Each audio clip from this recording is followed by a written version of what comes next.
Welcome to Walk Off Sports Media Podcast, Episode 4. I'm your host, Chase Cross, former Troy University kicker. I'm here with Kyle Yanachek, the Houston ball knower of all things sports related in Houston, and then the self-made man, Dylan Martinez.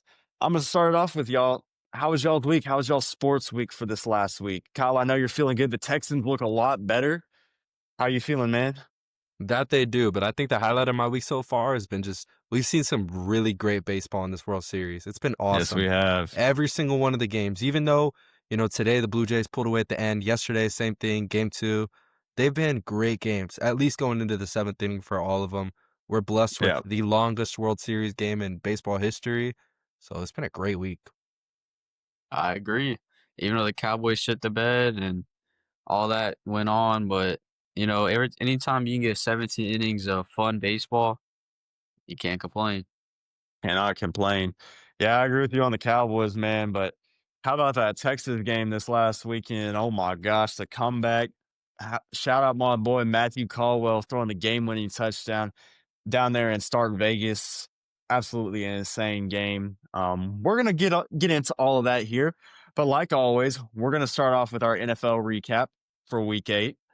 Starting off on Thursday Night Football, we had the Chargers versus the Vikings. Honestly, kind of shocking how this game went. We're pretty down on the Chargers going into this game. I think most of us had the Vikings picked for this, and Kamani Vidal absolutely goes out. Shout out former Troy boy Kamani Vidal, and then Justin Herbert, Lad McConkey had a really good game, and the Chargers rolled the Vikings 37-10.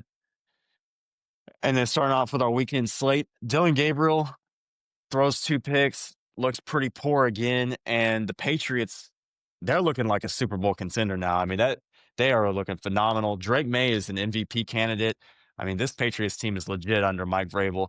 Patriots beat the Browns 32-13. And then a surprise result. I know, Kyle, we'd been pretty high on the Falcons defense and pretty low on the Dolphins team in general. Dolphins come out and dominate the Falcons 34-10. I wonder if that has anything to do with, Kirk Cousins getting the start this week, or, Bijan, it jumps out only 9 attempts for 25 yards. Obviously that can't happen. And then the Eagles beat the Giants pretty convincingly, 38-20. This game was a lot closer towards the end. Jalen Hurts throws for 4 touchdowns. Saquon has his best game of the season, only 14 carries, but for 150 yards. So clearing 10 yards per carry, which is crazy. Jackson Dart plays pretty well again. But this Giants team is now 2-6. The Jets come back and beat the Bengals. Really happy for Justin Fields here. Kind of brought into speculation whether he was going to start or not this week, if Tyrod Taylor was going to start, and he eventually gets the nod. Breece Hall has a phenomenal game. Joe Flacco looks good again for the Bengals, and then obviously Jamar Chase is doing Jamar Chase things. And then the Texans beat the 49ers. This was a game that we all picked the 49ers, and you know what? Shout out the Texans for getting it done at NRG. That Texans defense shows up and plays well, and then CJ Stroud has his best game of the season, throwing for 318 and 2 touchdowns. By far. By far his best game of the season. Buccaneers handle the Saints pretty convincingly in what will be Spencer Rattler's last game as the starting quarterback for the Saints. Baker Mayfield was solid. They just get the job done. Buccaneers play good enough to beat the Saints in kind of a boring football game. And then the Cowboys get absolutely blown out by the Broncos. Bo Nix throws for 4 touchdowns. J.K. Dobbins rushed for 111 yards. This Cowboys defense just is letting everybody and their mama through. Dak Prescott probably has his worst game of the season. Struggled, but, they still on offense still put up 24 points, and that defense is just porous. But, George Pickens, CeeDee Lamb still look dynamic. And then the Colts dominate the Titans to improve to NFL best 7-1. Daniel Jones, 272, 3 touchdowns. Jonathan Taylor, only 12 attempts for 153 yards and 2 touchdowns. I mean, this guy is just on an absolute tear right now. This Colts team is looking really good. And then Sunday Night Football, really, really fun game. Aaron Rodgers had the Steelers playing through the first half, and the Packers just absolutely turn it on in the second half. Tucker Kraft is turning into one of the NFL's best tight end weapons. goes for 7 receptions, 143 yards, and 2 touchdowns. And then Jordan Love, 360 in the air, 3 touchdowns, looked great. Aaron Rodgers plays solid enough, and the Steelers were in it, but just didn't have enough firepower in the second half to get it done. And then on Monday Night Football, Chiefs handle the Commanders. Commanders, obviously, without Jaden Daniels. Marcus Mariota played okay. Patrick Mahomes did throw 2 picks, but ends up throwing for 300 yards and 3 touchdowns. My fault. And played really good there. And the Chiefs are rolling. They're 5-3 now and looking like they're getting back to their old ways. The Bills absolutely dominate Panthers team that, we've said has been pretty sneaky throughout the season, but they were obviously missing Bryce Young, but still Josh Allen plays solid. James Cook goes off for 216, 2 touchdowns. Great game from James Cook. And then the surprise game of the week. Without Lamar Jackson, the Ravens beat the Bears, who have played pretty well this season. Caleb Williams struggled a little bit. Derrick Henry had a solid game, and Tyler Huntley played pretty well for the Ravens. So honestly, a really interesting week of football. But obviously, we have to talk about one of the major surprises this week. Broncos dominate the Cowboys. Dylan, what do you think of this game? Like, all I'm gonna say is anytime that J.K. Dobbins and R.J. Harvey are averaging 9.8 rushing yards per attempt is absolutely crazy. I'm seeing clips of safeties not filling the holes, running away from contact, trying to get a little like ankle tackles, avoiding contact, and this is what we can't do this in football, especially in the run game. Being physical is so No, important. sir. And yes, we are down 4 people in our secondary, but let's be honest, even if they were there, it's not making that much of a difference. We No. very much need Overshawn back, and he's making his way back. And hopefully, Siobhan Rivell, just like he was in college, will become dominant here. We need him to be something. Trayvon Diggs, I'm tired of him. He needs, Mhm. yeah, I'm sorry. He needs to get traded, make something happen. He's making too much money to not play. And when And he does, too much noise too off the field. Like, so yeah, I don't know if you saw he sold his house too yeah, out there in Dallas. Like, dude, if you want out, just don't come back and play anymore. he I mean, it's looks getting slow, bro. slow and not committed. And I'm fine if he takes the rest of the season off. Like, it can't get much worse there on the back end. But honestly, what I was more shocked with this week is the struggles Dak had. Made some kind of. I mean, obviously, this Broncos defense is good and has given Very good, and teams. especially with Yeah, Surtain and Jihad. Surtain actually went out though in this game too. So I mean, there's no excuses to play the way he played, and a little concerning. But that defense is letting everybody score on them. So if the offense can't score with them, this is going to be the Cowboys' season. So pretty concerning when you have this good of an offense. I mean, they still did put up 24 points, but you can't. I mean, they're allowing teams to score 40 week in, week out, and you can't win football games that way. Well, also the issue is, I know we've talked about it before, that tie kinda counts as a loss when it Yeah. comes to the playoff standings. So right now you're looking at a 3-5 team. You can Mm-hmm. only lose, like, 2 to 3 more games if the Cowboys wanna make the postseason. And that, if you look at their schedule, I see a lot more losses than 2. So this was a tough loss for the Cowboys. Obviously, season's not over. Some things can change. But Hey, Dylan, I want to get your tank for thoughts Caleb on this. Downs. Yeah, maybe. I haven't been too impressed with this draft class. But Dylan, I got to ask you this honestly, man. Is it Hold on, time? I got Steve. You good? Bless you. Okay, like, go ahead. All right. Yeah, my allergies been acting up today too. It's this win, man. But anyways, Dylan, I gotta ask you this, man. Is it time that the Cowboys seriously look to get rid of Matt Eberflus? Because I mean, you could say it's personnel, but a lot of other units in the NFL have a lot worse personnel than this Cowboys team, like talent wise, at least. Is it time to get him up out of there? Because I mean, it's Bro, just been a disaster so far in his tenure as defensive coordinator for the Cowboys. I've been calling for his head 3 weeks ago, 4 weeks ago. I believed he needed to be gone. Look, let's be honest. We know our secondary is absolutely terrible. We know that. It's not a secret.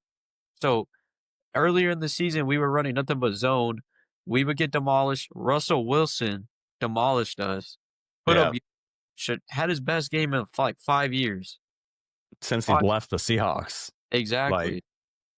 And then we switched to man. and then we're not pressing. We're playing man. We're giving up 5, 6 yards on the easy out routes or little slants.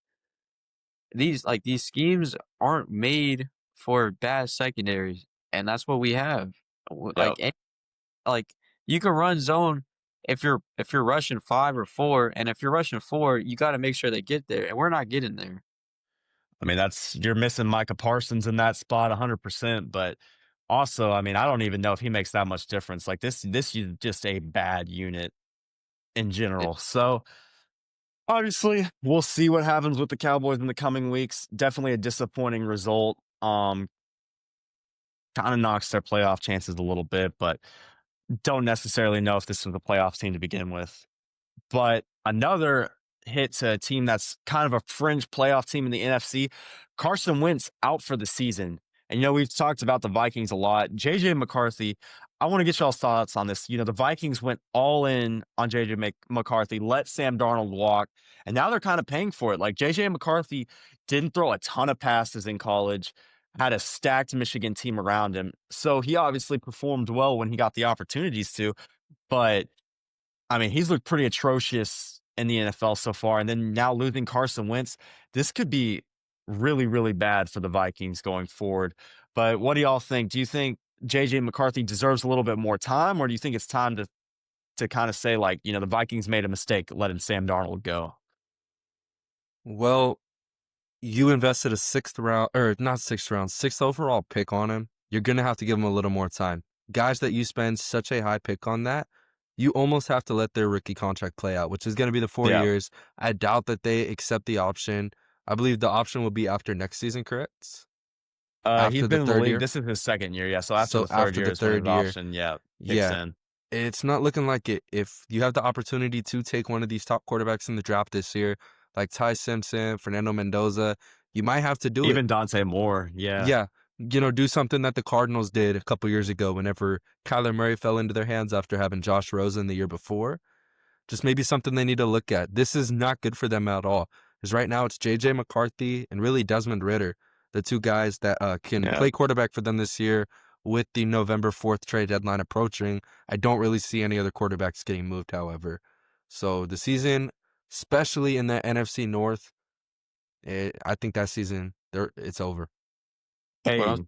Oh, Would go ahead. y'all consider, like, maybe them going out and trading for Kirk Cousins, bringing him back to Minnesota? Because, I mean, I don't know if you want to run this rest of the season with, like you said, Kyle, with JJ McCarthy and Desmond Ritter. Like, Well, I think this I is a would be talented okay doing offense. it. I would be okay doing it if I'm not wasting one of Justin Jefferson's great years, But Yep, it's I going to be agree. interesting to see, like, can they afford that contract? I know their salary cap is kind of up there. I So I don't mean, know if they can afford to take on that contract. you have to give him more time. Like what y'all didn't touch on. He just got back from a serious Yep. injury, missing a whole year.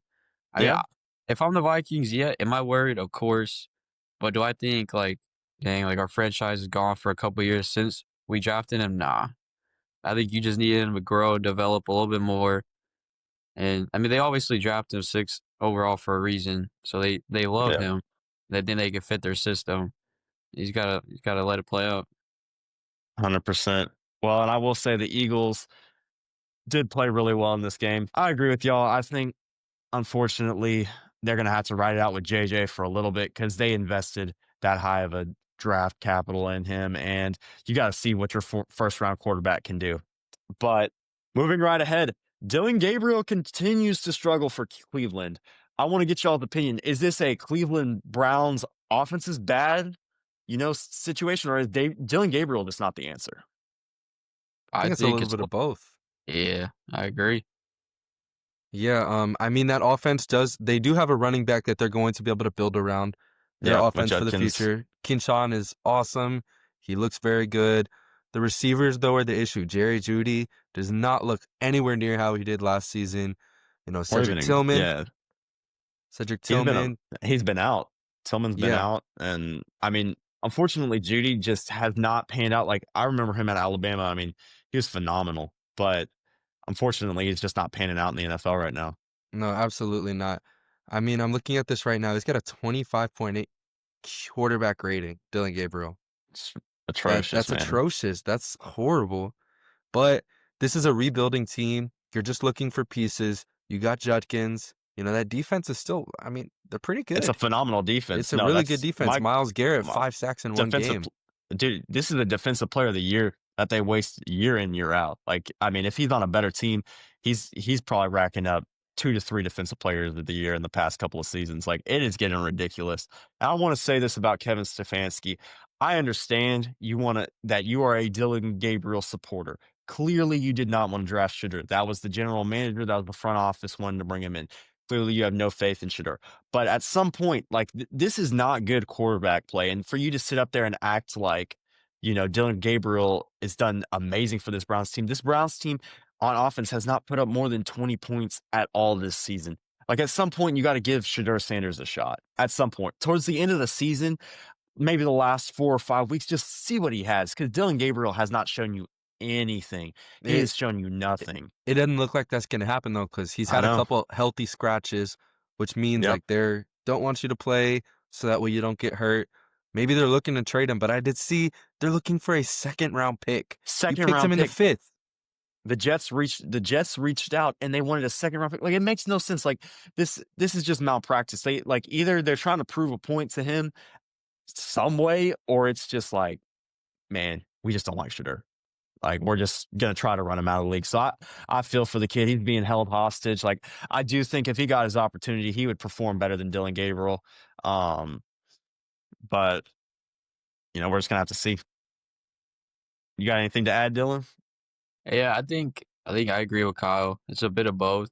But what I want to touch on is like, yeah, we talked about Quishon Junkins, but I want to talk about Harold Fannin. He got drafted out of Yep. Bowling Green, put up crazy numbers in college, one of the best tight ends in college history if you look at his stats. And he's paired with David Njoku, and they both been having a pretty good year with Yep. quarterback. So I'm excited to see what they can do with a decent quarterback.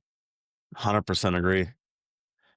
Moving right ahead, this probably one of the most gruesome injuries I've seen in a while. Oh, I hurt for Cam Scatterbo. I mean, he plays so hard, and we touched on it a couple weeks ago, Dylan, when we were talking about if the Giants, like, if Cam Scatterbo and Jackson Dart are gonna, save the Giants, and you did make the point that Cam Scatterbo could get injured in the next couple weeks, and unfortunately, we see that happening here. Just for New York, it seems like anytime something good for the Giants happens, it just goes downhill. So obviously they get trounced by the Eagles, and unfortunately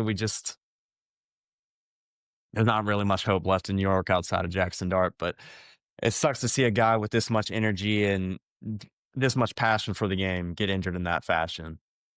Yeah, I agree. Being a Cowboys fan, you're not really supposed to like Giants players really like that, but I have to admit, I love Cam Scatterbo or Yeah. Cam Scat, and it absolutely gruesome injury. Like you said, we touched on it, and I wish I didn't say that because now coming back, like it sucks that I put that out there, Yeah. but you just gotta feel for the Giants organization and their fans because they lost two of their elite players. They lost Cam Yep. and they lost Malik to pretty serious injuries. And I just hope Cam can bounce back. I know Malik Yep. can, and I feel bad for them. Yeah, it really 100% agree. sucks. Cam Scatterbo over these last couple of weeks when he took over that backfield from Tyrone Tracy has become the most beloved, I'd say the most beloved player in all of football. Everybody talks about him. Everybody loves him. He's so easy to root for, you know? Like, maybe not Uh, last year for y'all whenever he had that crazy game versus UT, yep. but ever since he's been in the NFL, just the energy him and Jackson Dart bring is so easy to root for him. Like, this It's sucks. contagious, man. Yeah.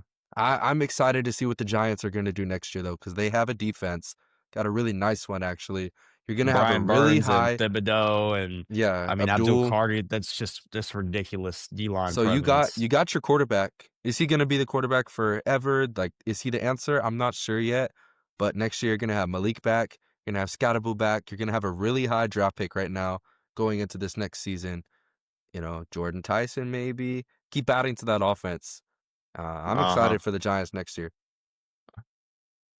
I'll, I wanna give a quick shout out here to my former teammate Jalix Hunt had a phenomenal game against the Giants. 9 pressures, 1 sack. He's really starting to become a potential player on that Eagles defensive line and is playing really well. Obviously, we saw him get the sack in the Super Bowl against Patrick Mahomes this last spring and has had a pretty steady role in this Eagles D line all season. But it's pretty awesome to see a guy like that who, I mean, personally, my relationship with him, one of the most humble guys for being as talented as he was that I've ever been around. So I want to give a quick shout out to him because that is an awesome dude right there. But moving right ahead, we're going to move ahead to our week 8 overreactions. So is this an overreaction or a fact? The Broncos are Super Bowl contenders. I got it. Overreaction or fact? The Broncos are contenders. They're absolutely contenders. I said this on the podcast. It's just we're waiting for the offense to wake up. In the past 2 weeks, they have shown that they're here. They put up numbers against the Cowboys, put up number against the Eagles, and they look phenomenal. And Bo Nix has looked elite, and they got the weapons on offense, at Corliss Sutton and all of them. Torrey But Franklin, Marvin yeah, Mims, exactly, JK's run the ball well. exactly. And Pastor Tame might be out for a couple of weeks. I think I saw like 2 to 3 or 2 to 4, Yeah. right? Yeah. They can just hold it down with him being out. I think they're right in it. That defense is still elite, though. I mean, this is Nick a really good Bonito, football team. Yep. Nick Bonito's elite. 100%. I'm gonna go fact too. They're gonna give the Chiefs their run for their money in that AFC West division. It's gonna be exciting to see. All it takes is a good defense to be good in the NFL, and just an offense that's gonna get you by. And that's kind of exactly what the Broncos have done, but a little bit better than just getting you by. Bo Yep. Nix has looked really good. The running game has looked pretty good. The receiving, they're getting everybody involved. Marvin Mims, Troy Franklin, Cortland Sutton. It's been really fun to see.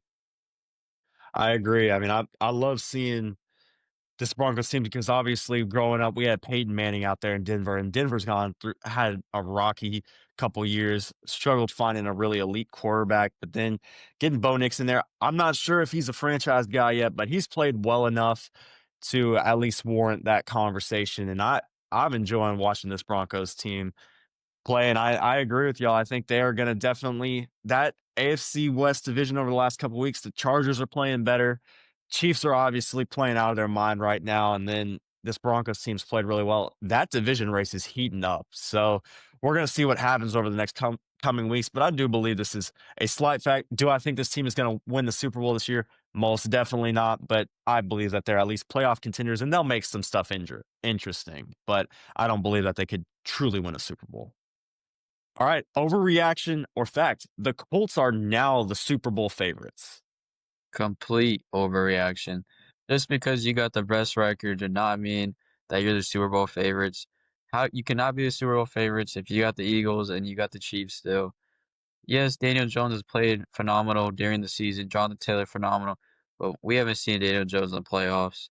That defense is good and all of that, but it's way too soon to say Super Bowl favorites. Yeah, I don't know, guys. I don't really think they've played anybody that good so far. I'm looking at it. They've beaten the Dolphins. They've beaten the Titans. They've beaten the Raiders. They've beaten the Cardinals. The only real team that they've actually beaten is the Chargers. And that's it. They lost to the Rams. They're going to have a hard little test coming up now. They're going to play the Steelers, the Falcons, whose defense has been shaky. If Bijan can have a bounce-back game. The Texans defense, they have to play them twice. The Chiefs, the Jags, the 49ers. I think we're really going to see them get tested. And I don't think they're the top team in the AFC. I really just don't think that. And then especially in the NFC with the Eagles, like you said, there's just so many other guys. So this is a complete overreaction. I'm still not even really sold on the Colts. So we'll see what happens in these next coming weeks. I will say this team, they got bailed out. Like they lost a really close game to the Rams, and that's their only loss. Tutu Atwell makes a phenomenal play there at the end of the game.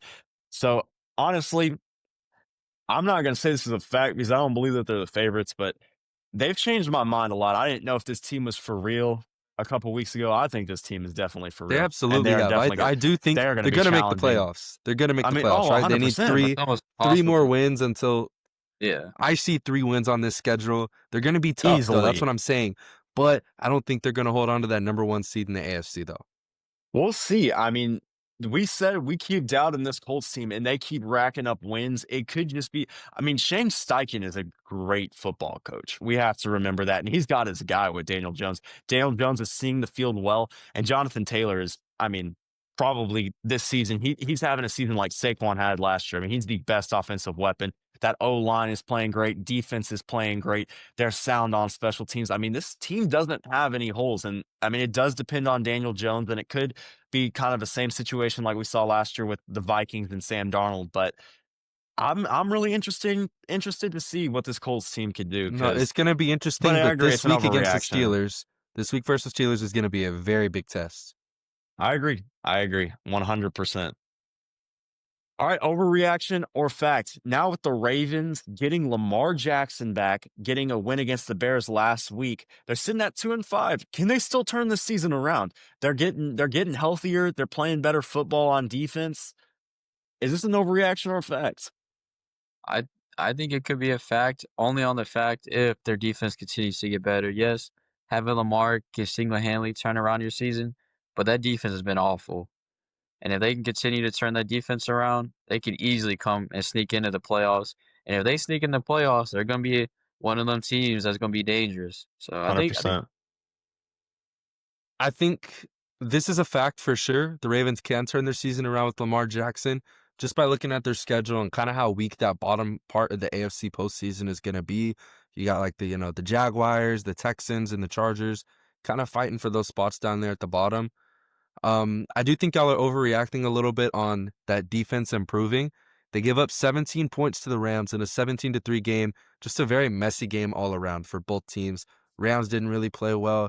Then they give up 16 to the Bears, which that's one game I'm not ready to really jump the gun a That's little two too much. that's two good results, though. I mean, this Rams turning minus the I mean, obviously front. Puka was out, but Yeah, but turning again, around that was just a 17 that was just points an against the ugly game. Rams. It was just an I ugly agree. game all Yeah, I around. agree.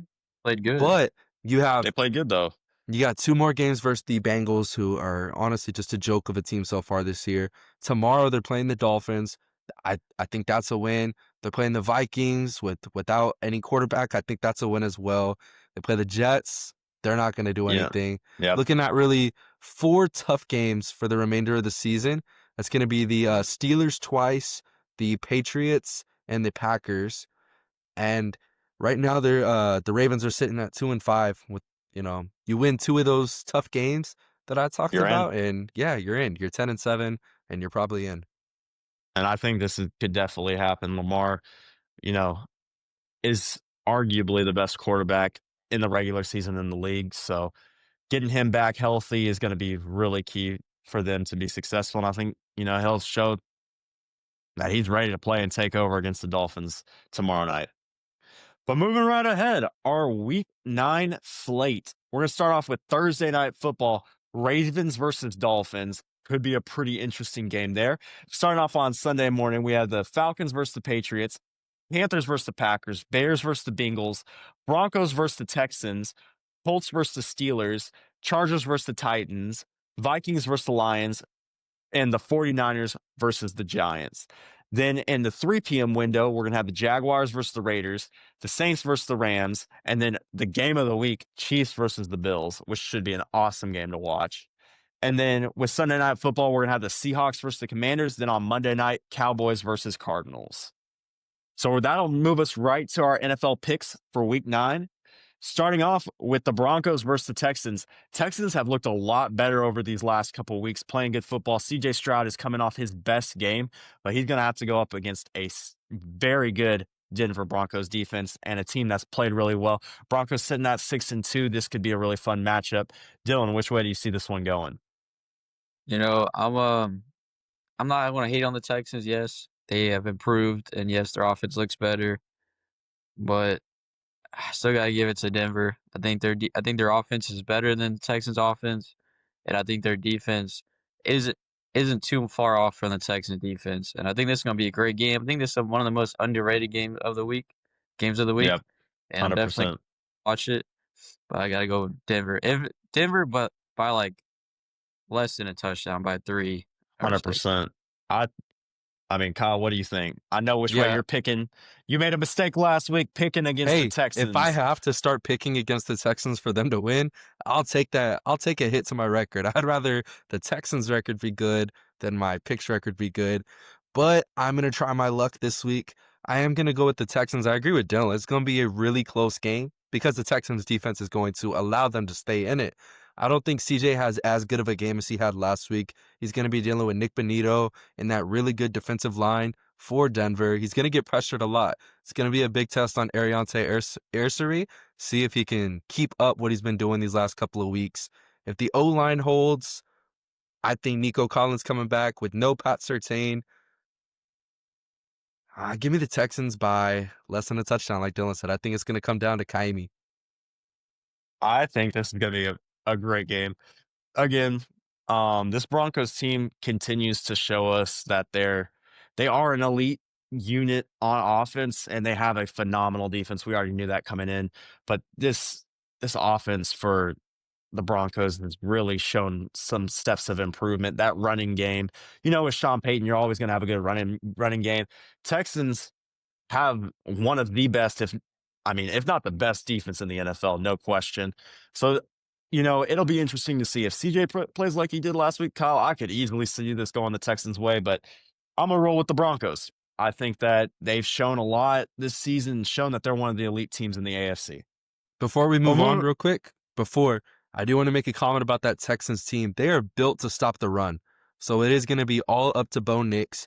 And if the Texans can pressure him enough, force a couple turnovers, because if you look at every single one of these running backs that the Texans have played so far this season, they they built that line because they play Jonathan Taylor twice a year. yep, They made that team because whenever they started building this team, you were planning for Derrick Henry and all that. They yep. stopped Christian McCaffrey, they stopped Derrick Henry. They've stopped a lot of really good running backs this year. So that's why I think it's really just gonna fall in the hands of Bo Nix. Well, this Broncos O line has been elite too, though, Kyle. This has been one of the best O line units in the NFL this season as well. So I wouldn't say that.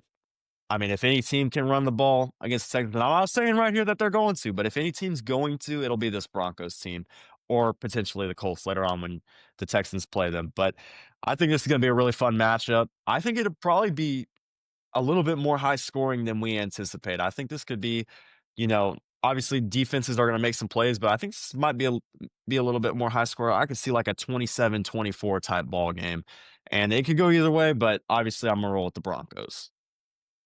But moving right ahead, we've got the Falcons versus the Patriots. Patriots have looked like one of the best teams in the AFC this season. Falcons have been stuttering a little bit. They've shown moments on offense where it looks like they have a really good offense, shown moments on defense where they look like they have a really good defense. And then they've also played games where it looks like their defense is terrible, their offense can't get anything done. Which way do you see this one going, Dylan? Patriots by far.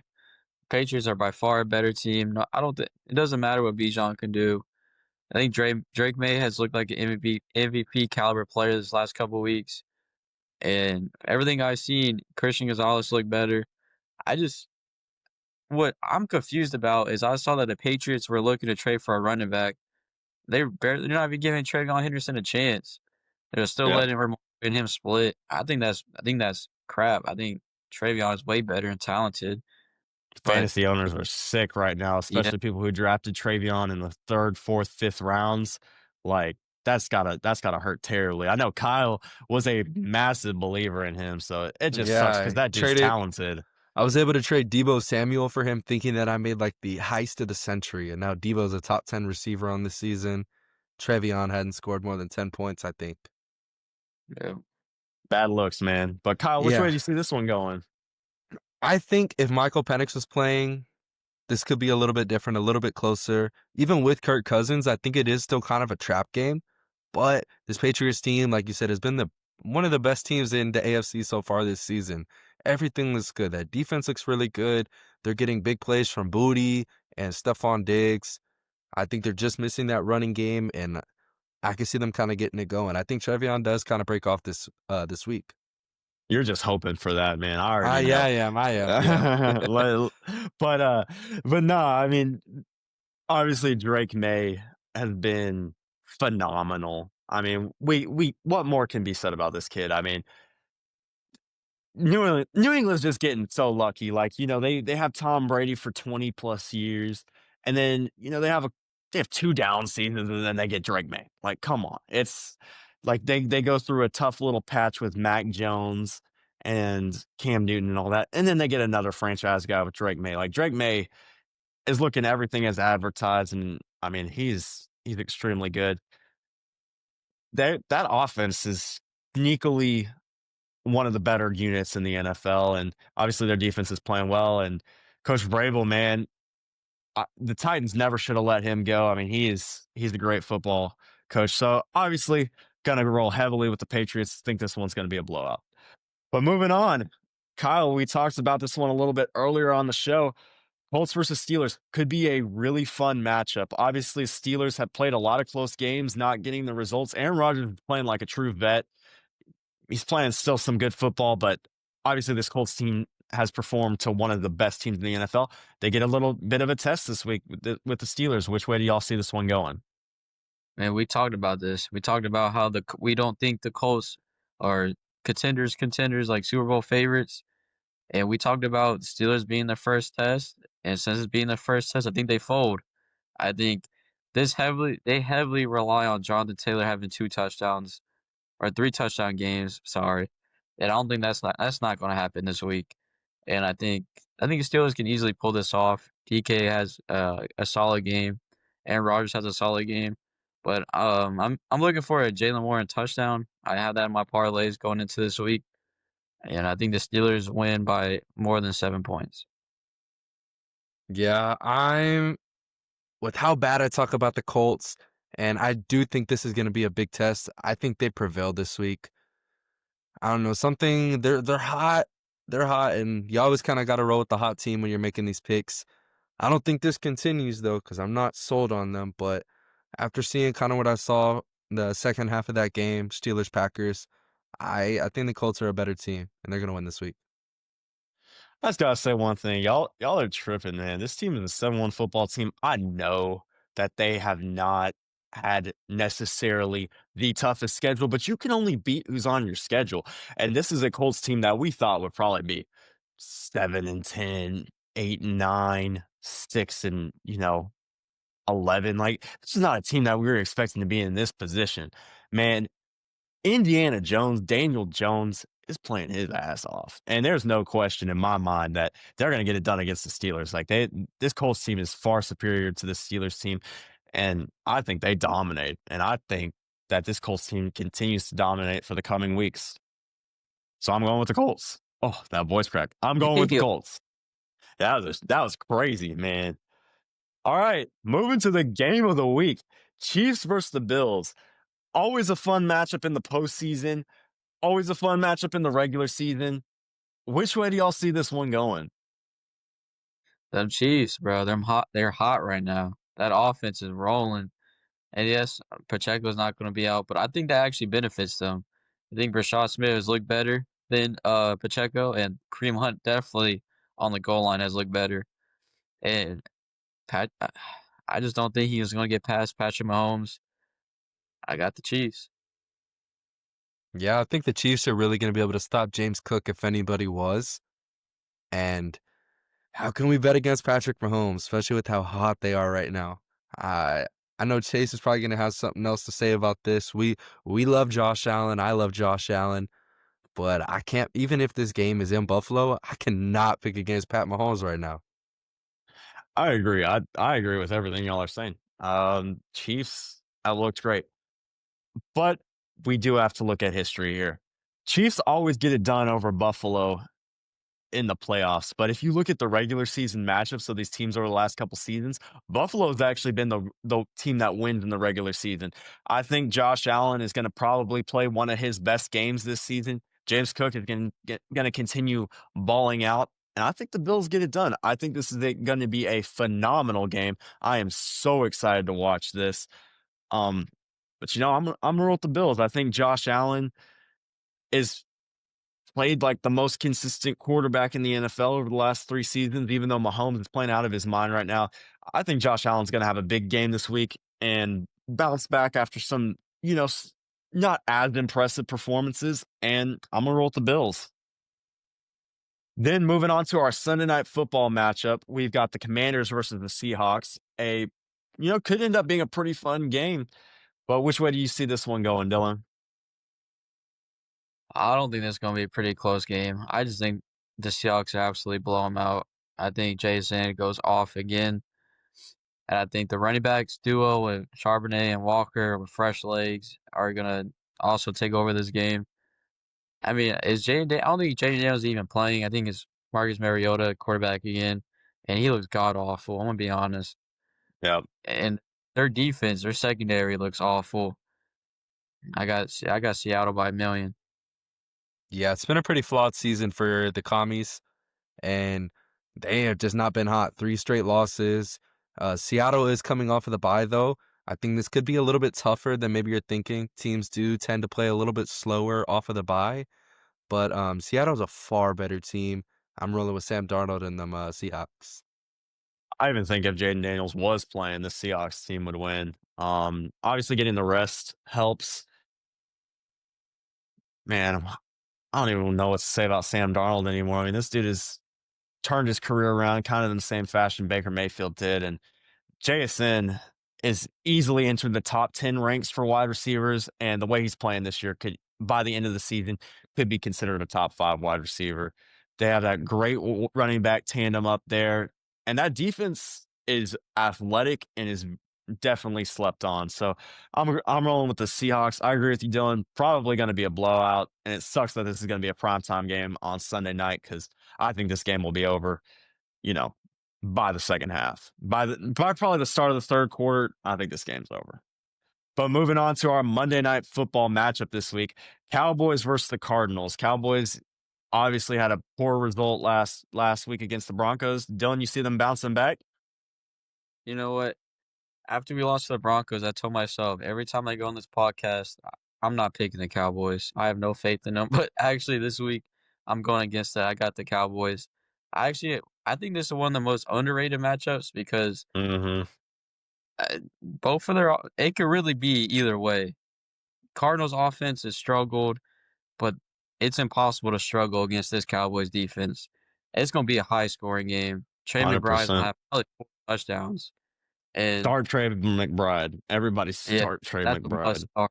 That's a must start. And I'm excited actually for either George Pickens or CeeDee Lamb with the Will Johnson. I think that's gonna be a great, great matchup. And I think it's just gonna be Mm-hmm. a fun, high scoring football game. But I got the boys taking it. Yeah, I don't think this Cardinals team is very good at all. And I talked the most trash about the Cowboys, but I think this is going to be an easy game.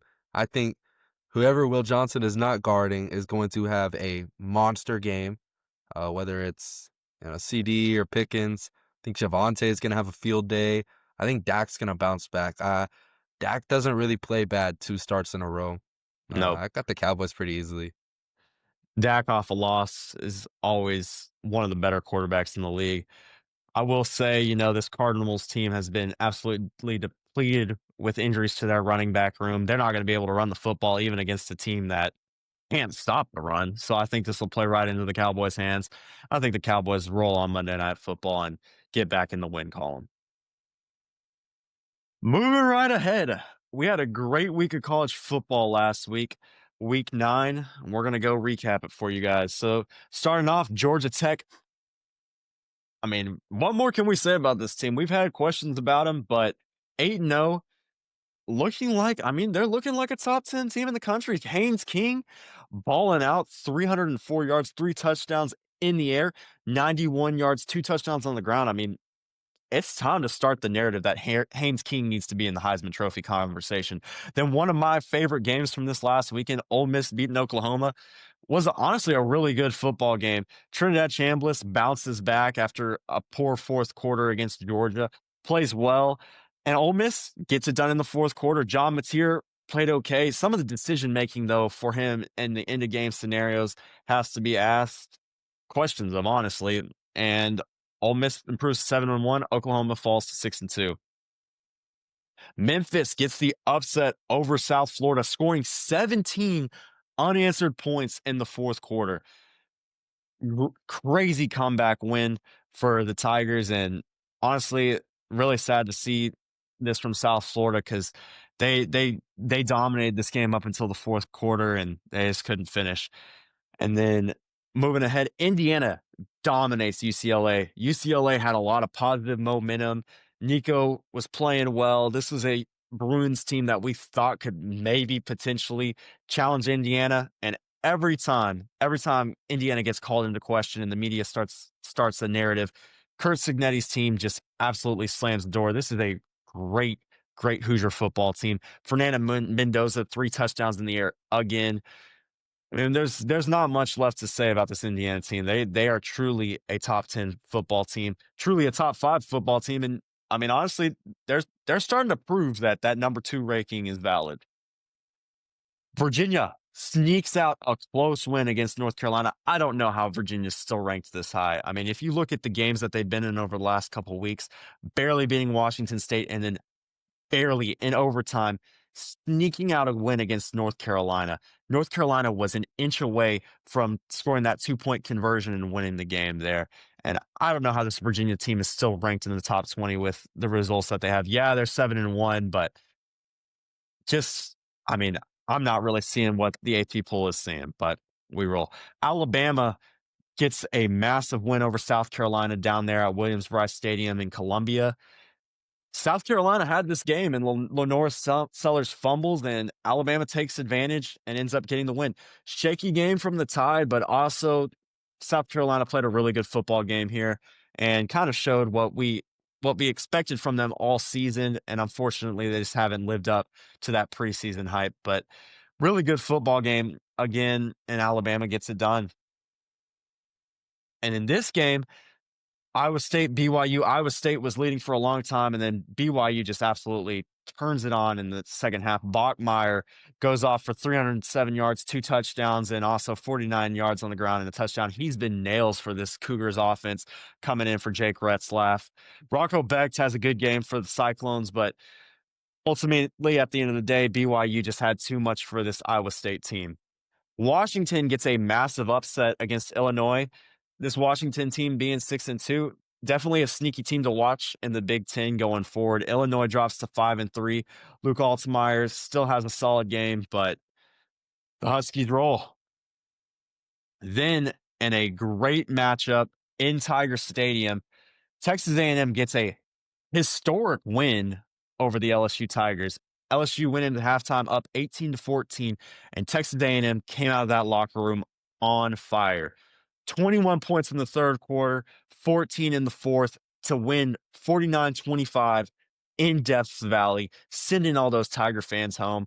Marcel Reed, again, I mean, what can we say about this kid? I've been critical of his completion percentage and his throwing numbers, but I mean, he just affects the game in so many different ways, whether it be with his legs or with his arms. This running game's getting going, and then this A&M defense is really good. And eventually, this game put the nail in the coffin for Brian Kelly as the coach of LSU. Garrett Nussmeier, again, struggles to perform, but this A&M team's for real. And then lastly, Vanderbilt versus Missouri. Low-scoring game. Vanderbilt gets it done in the end, but both defenses played really well. Vanderbilt just comes out on top in the end. Diego Pavia, again, gets a massive win for the Commodores. Then Texas Tech steamrolled Oklahoma State. Not too surprised there. Texas Tech improves to 7-1, and then a phenomenal comeback for the Longhorns. Looks like Mississippi State was going to get finally a statement win down there in Starkville. And Texas just at the death comes back. Arch Manning, 346, 3 touchdowns. Matthew Caldwell throwing the game-winning touchdown for the Longhorns. Shout out Troy transfer, Matthew Caldwell. Blake Shapen, Baylor transfer to Mississippi State, has looked great there for the Bulldogs, but they just couldn't get it done. A lot of missed opportunities, and the Longhorns survive, improve to 6-2, and keep their college football playoff hopes alive. Then Louisville beats Boston College. Not surprising there. This Boston College team has just been pretty poor all year. And then Michigan gets it done against Michigan State.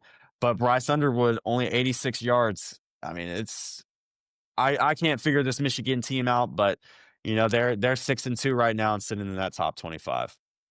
Then lastly, Houston gets a major upset over Arizona State. Sam Levitt throws for 270 yards and a touchdown for the Sun Devils, but Connor Wigman has a phenomenal game for the Cougars. And Cougars are 7-1, Kyle. I know it's a team that you were very high on. I mean, only with that loss to Texas Tech, it's a team that could potentially make a Big 12 championship run. Yeah, ranked now for the first time in a few years And since yep, I believe since Herman was here. yeah, it's pretty cool to see what the Cougars are doing and getting a big win against the Sun Devils in Tempe, I might add. That is a tough place to win in, and you have to realize they were up 24-0 at a point in this game against an Arizona State team that just pulled off a massive win against Texas Tech. So shout out to Cougs. But obviously, we have to talk about this game. Texas A&M destroys LSU in Death Valley. This might be one of the most embarrassing results if I'm an LSU Tiger fan. I mean, in recent memory, I mean, this A&M team comes in and absolutely dominates in the second half. And you know, what are y'all's thoughts on this game?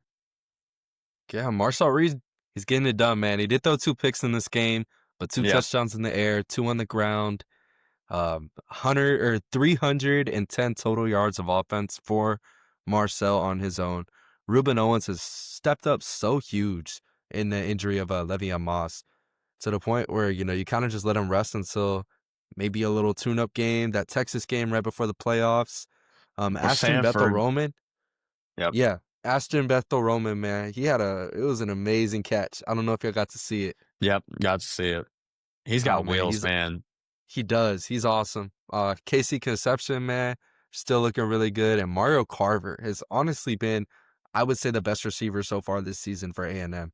He's been carving up all these other teams. I like what you did there, Mario Carver carving up all these other teams. Craver. Craver, yeah. I'm But sorry. you know that, yeah.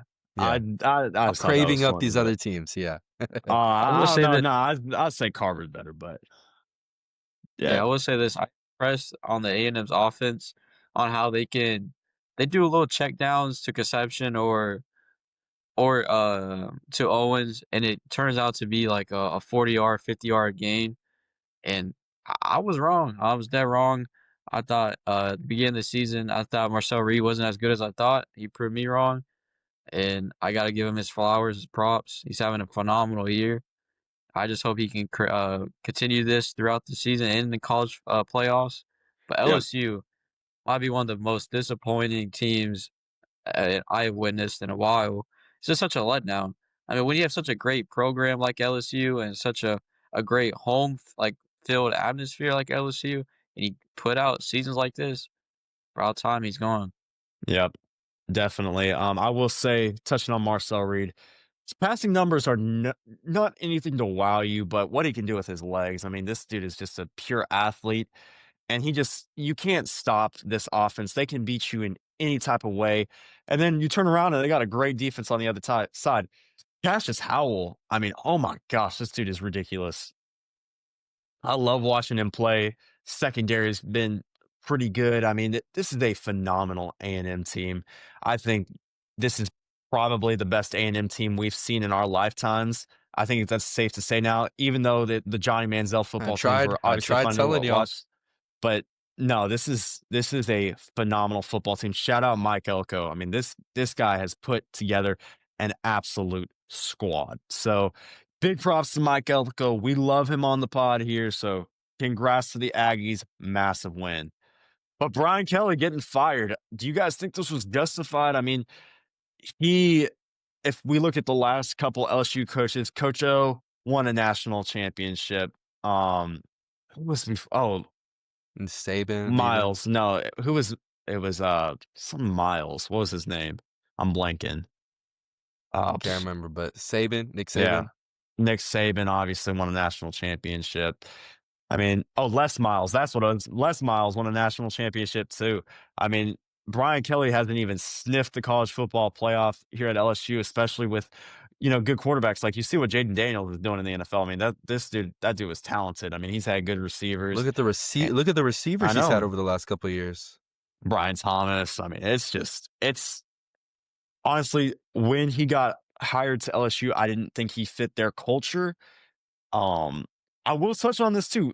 When James Franklin got fired, you heard so many stories about how he helps out kids, how he's a great guy. You've not heard one good story about Brian Kelly. Kyron Lacey's father comes out and rips Brian Kelly. Like, Brian Kelly didn't even say a word to Kyron Lacey's family after their son dies. Like, this just shows the character of this guy. And I've never liked him, but I mean, he just doesn't fit the culture down there in LSU, and it was about time he got fired. But where do Well, they turn to next? That's the big question. I don't know. There's a lot of big names. This is going to be a very highly desirable job. You know, I could see some 100%. coaches leaving their schools for LSU because you got that southern pool of players to recruit from. Obviously, Death Valley, everybody's going to be drawn to go to LSU. All the top players in Louisiana. I don't know. Could they go and get James Franklin? Like, I don't think he's a bad coach whatsoever. No, I don't think so either. I've heard You Nick don't think? Saban. No, I think James Franklin's a phenomenal coach, and he's going to get one of these high-profile jobs. Like, obviously, we UCLA could be another one that could be interested. We've got LSU open, Florida open.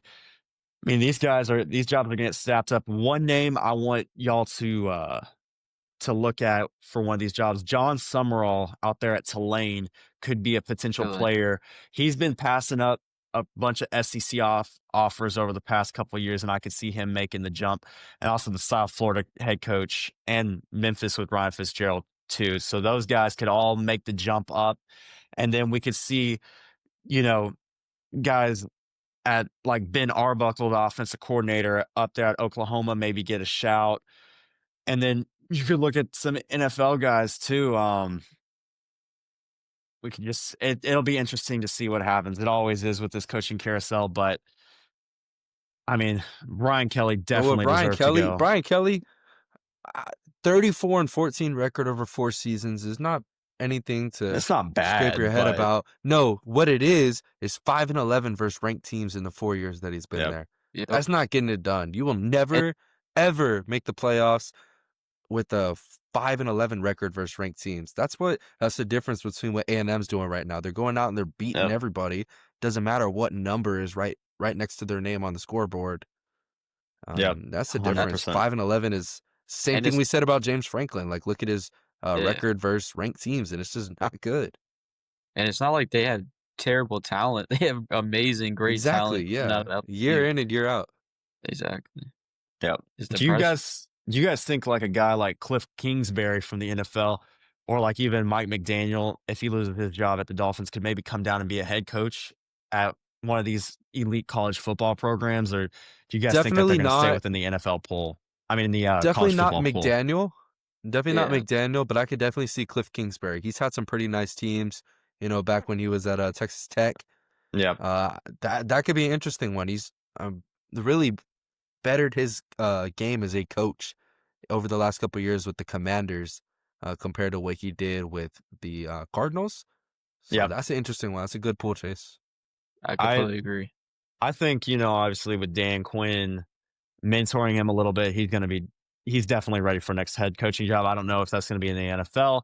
Don't know if that's going to be in college, but we could see one of those names. Like there's going to be a lot of names thrown around for some of these jobs, and it'll just be interesting to see where people go. Like I said, Summerall, Fitzgerald, even we could see like a guy, Lane Kiffin's been brought up in a couple conversations. Does he leave Ole Miss? I don't think so, but that's another guy that we've seen brought up in this conversation. So a lot of big jobs opening, and we'll end up seeing what happens there.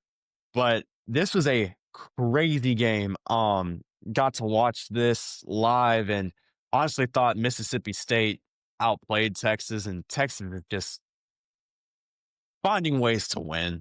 I think it eventually will catch up with them, but found another way to win down here in Starkville. And Ryan Niblett, I mean, that guy, probably the scariest return man we've seen in college football, and he'll find his way onto an NFL roster just because of his ability to return kicks. I mean, he's been phenomenal for the Longhorns. Matthew Caldwell comes in for Arch Manning, who gets a concussion, throws the game-winning touchdown pass. Texas defense holds up there in overtime. I mean, giving up 38 points to a defense that, we've been pretty high on is not great, but, Texas gets the dub again and has Vanderbilt this week. But what are y'all's thoughts on this game? I just want to say, like, Arch proved to me in the second half that he had that dog in him a little bit to Yep. lead the comeback and to make the throws that we all questioned that he couldn't, like, that he could make, and he made them. And I don't know. I don't being a Cowboys and a UT fan, bro. You experience this so much where you Yep. and you just know you're gonna get let down next week. And I genuinely feel like I'm gonna get let down again next week. So, yeah, is it a great win? Absolutely. But is it like a turning point that I believe that every week after this is going to be like that second half? Absolutely not. Yeah, no, Arch looked a lot better, but man, 6 wins so far for Texas this season, and I think 4 of them are kind of the ones you're looking at like, God damn, man, like I don't feel it's not a win you feel good about. Yep. And, great The run at only the one you end could in feel, that yep. great The only great run good at the win end in you that could fourth feel, quarter. yeah. The only win you could feel good about is Oklahoma. My fault, Kyle. Wait, continue what you're saying. Yeah, 24 points in the fourth quarter. That's what good teams do. They come and they close it out.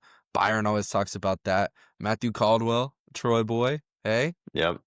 liking it. Hey, Troy's been putting on these last couple of weeks with Kimani Mm-hmm. and Matthew Caldwell Caldwell. coming in at the end. Yeah. Mississippi State looked incredible, though. This is one of those losses for them where you're looking like, hey, let's go. We were right there with Texas. The defense just Tennessee. kind of has to step up a little bit more at the end.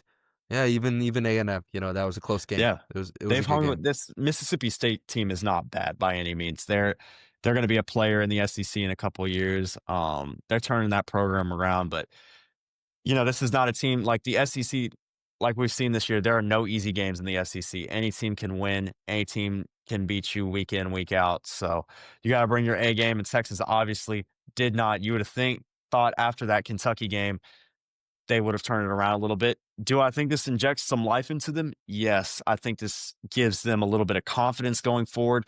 But like Dylan said, it remains to be seen if it can actually be a turning point. We have not seen Texas outside of maybe the Oklahoma game, and you could point to John Mateer's decision making in that game for the reason that they won. But outside of that game, we haven't seen this Texas team put together a complete game, offense, defense, and special teams yet. So it'll be interesting to see with Vanderbilt coming to DKR this week. And then obviously they're going down to the hedges against Georgia. We'll see. 2 really big games. Going to be a big couple weeks for Texas this season. If they win out, going into that game against Texas A&M the day after Thanksgiving, that could be one of the biggest games of the college football season. Do I think that will happen? Maybe. It'll be interesting to see. It just depends on what Texas team shows up. And if they can get rolling on offense early against Vanderbilt, Vanderbilt's offense has looked shaky over the last couple weeks. So we'll see what happens. But speaking of Vanderbilt, this is a Vanderbilt team that is 7-1 for the first time in a long time. Struggled on offense against Missouri, but like you said, Kyle, good teams find a way to win. Pavia has played himself into that Heisman Trophy conversation, and do you think they are gonna eventually make the playoff team? Like right now, they're the 5th SEC team that should make the playoff.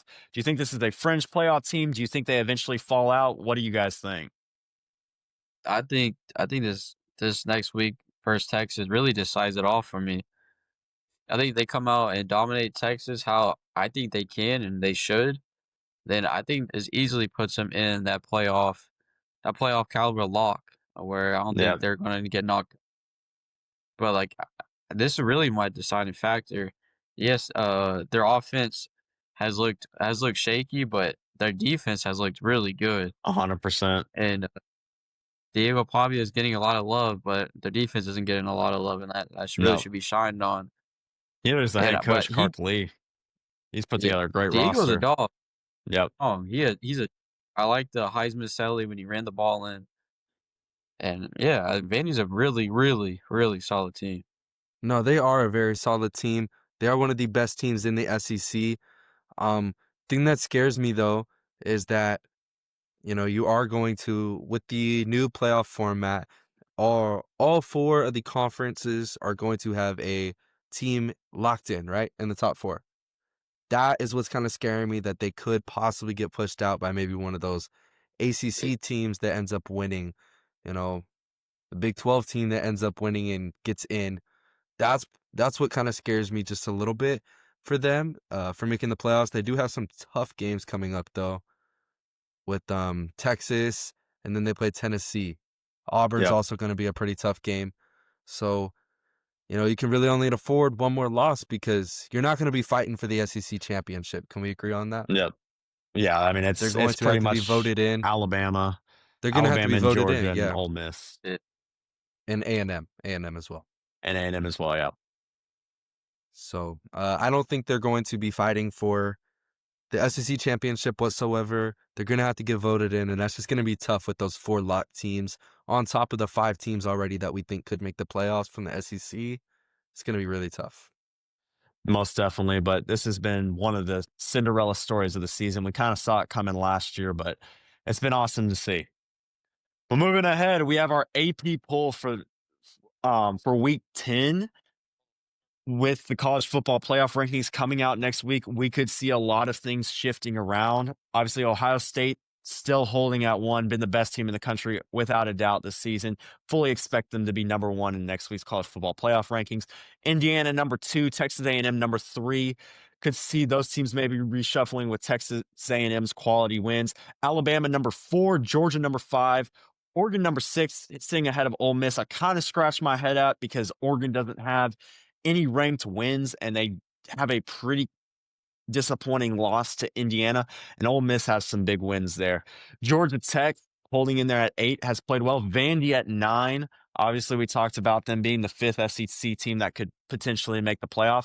Miami at 10, BYU at 11, Notre Dame at 12, Texas Tech at 13, Tennessee at 14, Virginia way too high at 15. I still don't know what the pull season this Virginia team, because they they are barely getting by, like scraping by a win against North Carolina and versus Washington State does not warrant a top 15 spot right now. But Louisville sitting there at 16. Cincinnati has played really well this season, sitting there at 17. Oklahoma at 18 drops a little bit. Missouri at 19. Texas at 20. 3 SEC teams sitting there at 6 and 2. Then we have Michigan at 21, which we can't figure out really. The Cougars 22 at 7 and 1 have played really well, and then USC getting back in the top 25 at number 23. Utah, after a commanding win over Colorado, sitting there at 24, and then Memphis at 25. So that's going to move us right into our week 9 overreactions. Overreaction or fact? Virginia is ranked too high. that's a complete fact. Like we mentioned before, their wins are wins that like are by 1 point, and it's not like dominant wins on teams that it should be dominant wins on. They're barely going by, and like what I want to touch on too earlier is like I don't know how Oklahoma is still ahead of UT. UT beat them both 6 and Yep. 2. Am I right? Yep.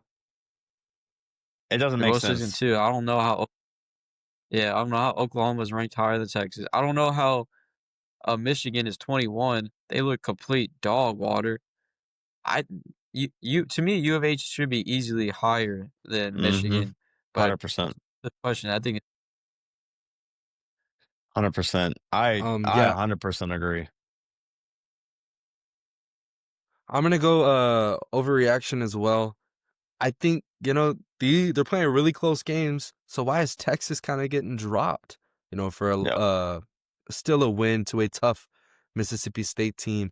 Washington State is not tough, and UNC is most certainly not tough either. I don't know, this is definitely way too high. 100%. There's 100% a fact. I'm shocked. I am shocked that they're still this high. I don't know what's going on with the AP poll right now.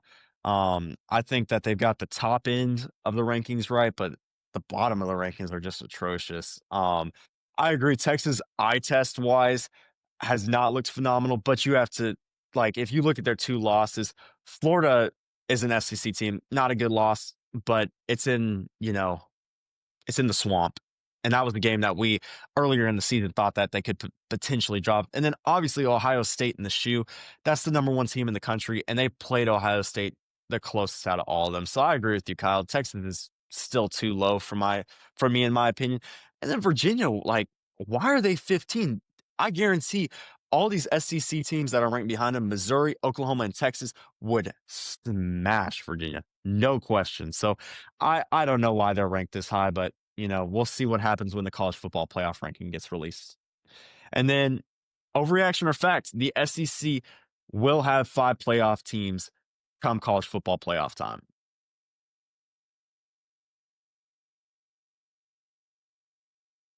Uh, overreaction. Overreaction. This one really hurts me.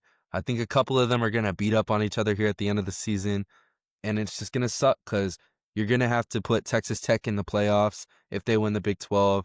They couldn't even sneak into one of those top seeds, and if Houston or Arizona State or BYU ends up winning that Big 12 championship, they could jump in. If one of those surprise teams wins the ACC championship, they can jump in, and Georgia Tech still makes it. So it's gonna be really tough with just 12 teams, especially with the guaranteed spot for the conference winners, to really have 5, especially with Oregon, Ohio State. It's Indiana. going to be tough. I I don't think it happens. I think the first team out, Indiana, yes, I think the first team out is going to be Vandy, unfortunately.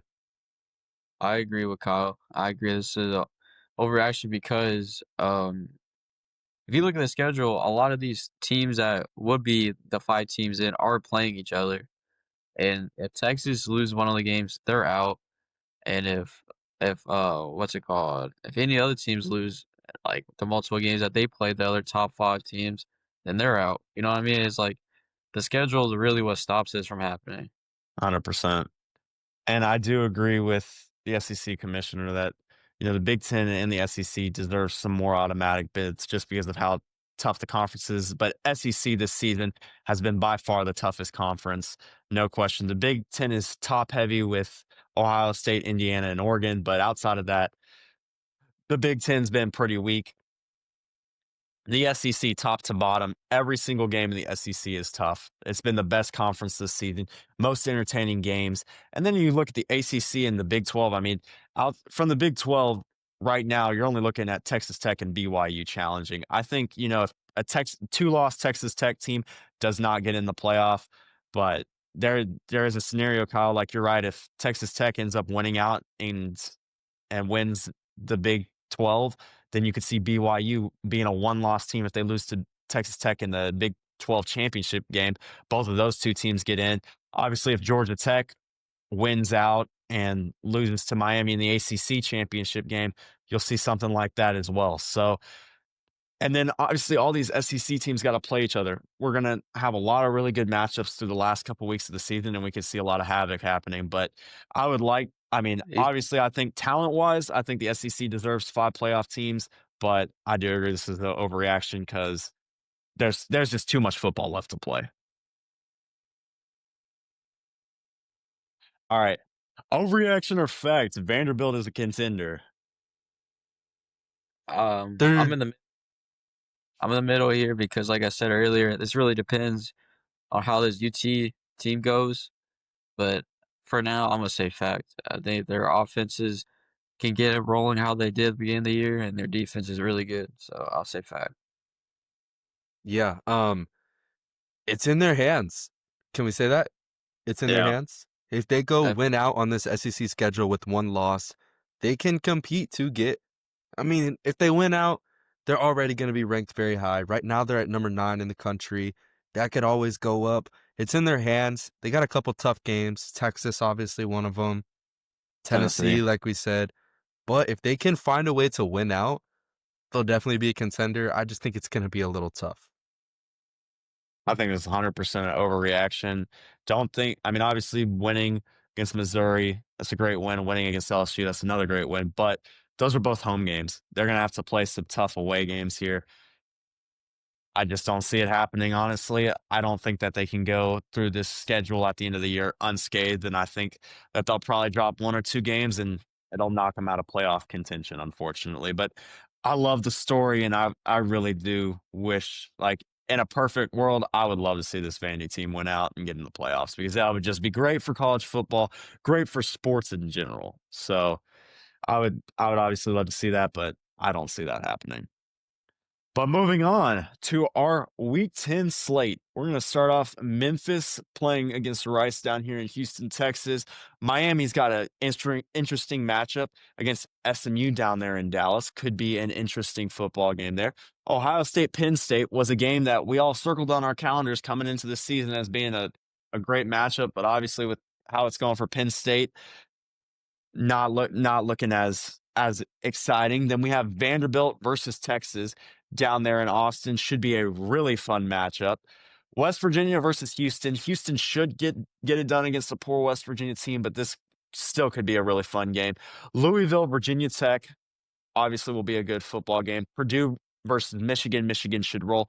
Virginia, California. Is this the week Virginia finally slips up? Then we got Ole Miss, South Carolina. Should be a pretty good matchup with how South Carolina's played over the last couple weeks.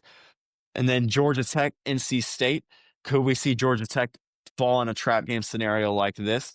Oklahoma versus Texas.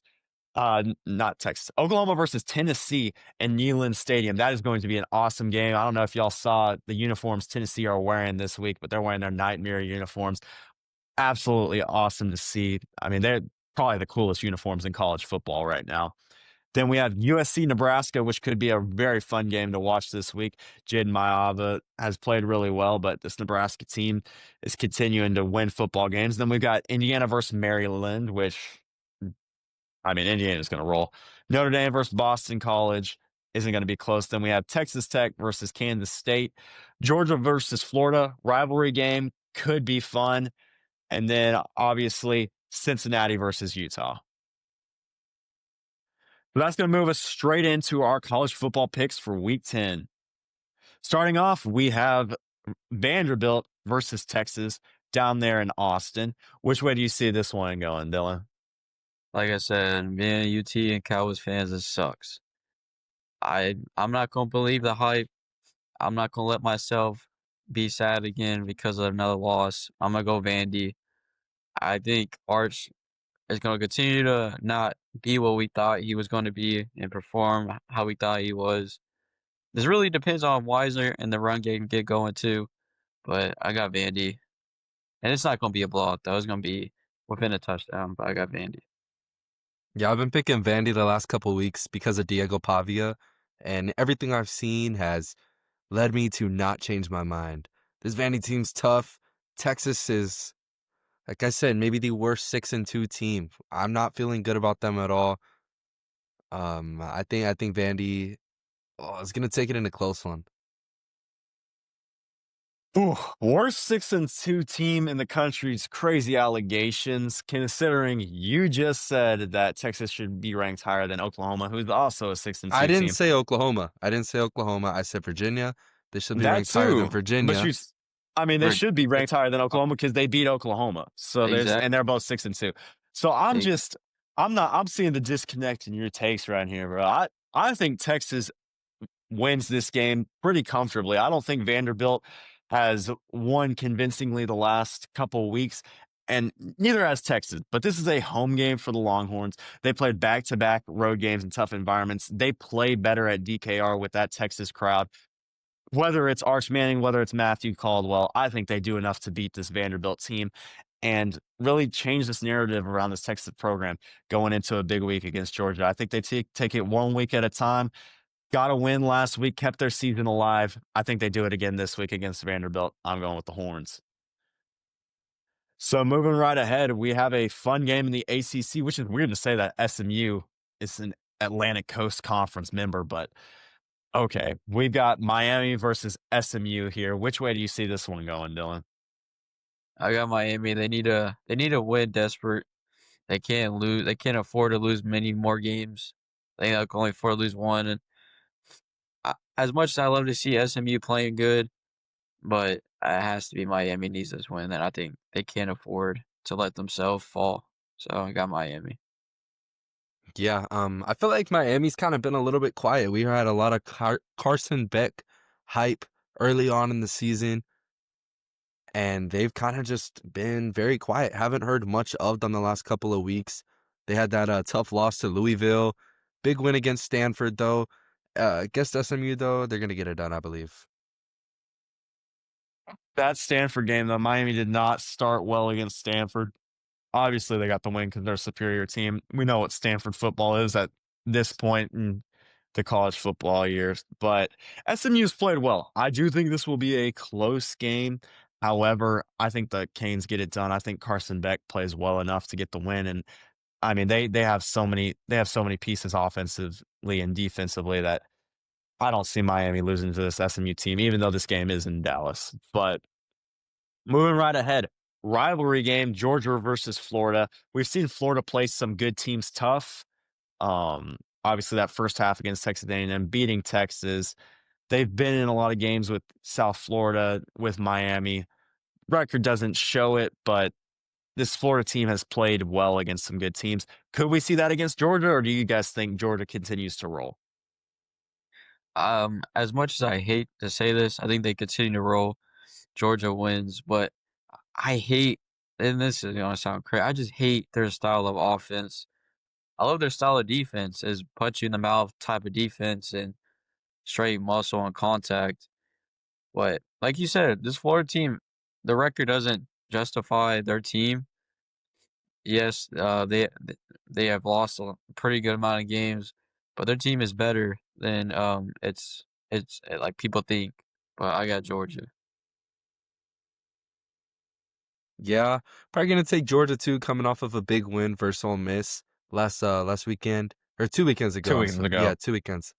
Yeah, big win coming off of that.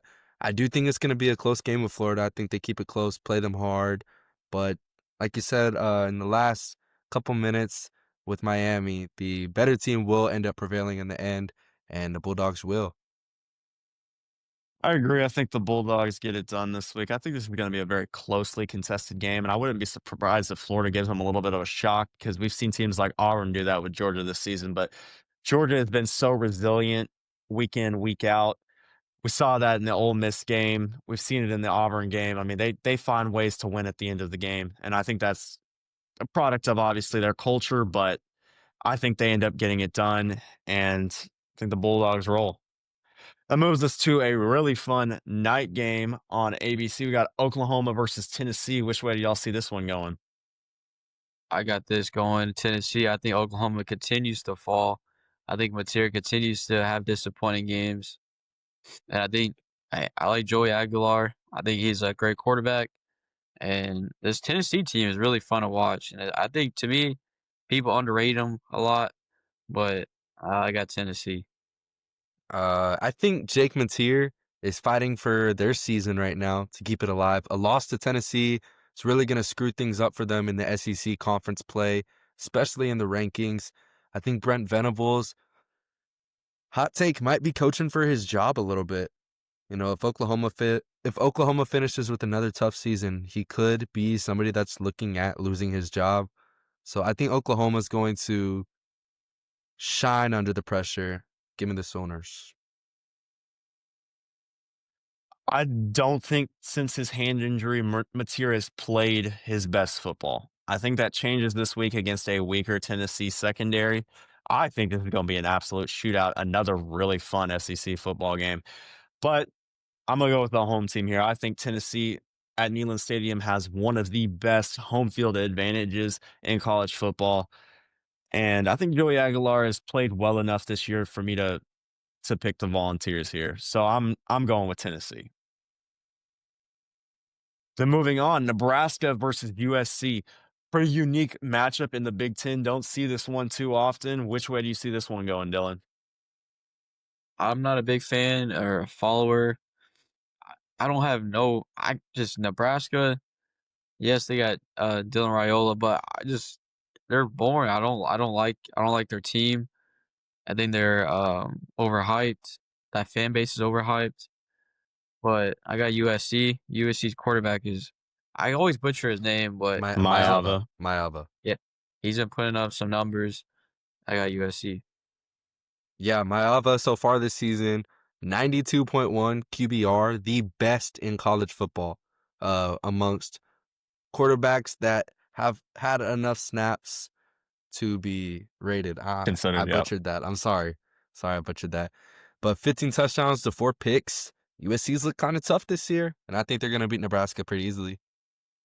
I agree. I think Lincoln Riley has put together a really good USC team this season. I like what Matt Rule's doing down there at Nebraska, but I think there's still a year too early to really start making waves. Dylan Riley has looked solid.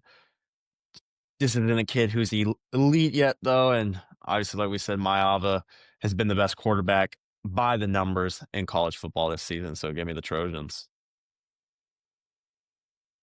Moving on, we've got a fun matchup in the Big 12, Cincinnati versus Utah. Two teams that have obviously played well throughout the season. Which way do you see this one going, Dylan? I think that's one of the most underrated games of the week. I got Cincinnati. I think this is going to be a complete close game all through and throughout. But I think it's going to be a little shootout too. And I think Cincinnati has a little bit better of a team, a little more of an edge. So I got Cincinnati. I'm going to But go with Cincinnati as well, just like you, Dylan. Sorsby has been playing really good.